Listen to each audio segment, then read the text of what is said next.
वाढदिवस साजरा करून घरी परतणाऱ्या 5 मित्रांच्या कारला भीषण अपघात झाल्याने तिघांचा दुर्दैवी मृत्यू झाला। सोलापूर हैदराबाद महामार्गावरील पर्ल गार्डन परिसरात गुरुवारी पहाटे ही दुर्घटना घडली। या घटनेमुळे सोलापूर शहरात हळहळ व्यक्त होत आहे।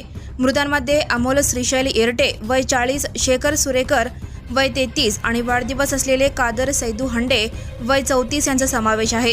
हे सर्व मित्र सोलापुरातील एका सुझुकी शोरूममध्ये एकत्र काम करत होते। कादर हंडे यांच्या वाढदिवसानिमित्त देगाव रोडवरील हॉटेलमध्ये पार्टीचे आयोजन करण्यात आले होते। रात्री उशिरा पार्टी संपल्यानंतर सर्व मित्र कारने घरी निघाले। पहाटे 1:30च्या सुमारास पर्ल गार्डन जवळ महामार्गावर एका टेम्पोचा गिअर बॉक्स बिघडल्याने तो रस्त्यावर उभा होता। अचानक समोर टेम्पो दिसल्याने चालक अमोल येरटे यांनी कार वाचवण्याचा प्रयत्न केला, मात्र नियंत्रण सुटल्याने कार टेम्पोवर आदळली आणि सुमारे 150 फूट फरफटत जाऊन दुभाजकावर धडकली। अपघात इतका भीषण होता की कारचा पुढील भाग पूर्णपणे चक्काचूर झाला। अमोल येरटे आणि शेखर सुरेकर यांचा जागीच मृत्यू झाला, तर गंभीर जखमी कादर हंडे यांचा उपचारादरम्यान मृत्यू झाला। घटनेची माहिती मिळताच जोडभाईपेठ पोलीस घटनास्थळी दाखल झाले आणि मदत कार्य सुरू केले। या घटनेमुळे तिन्ही कुटुंबावर दुःखाचा डोंगर कोसळला असून पुढील तपास सुरू आहे। Now and press the bell icon. Never miss a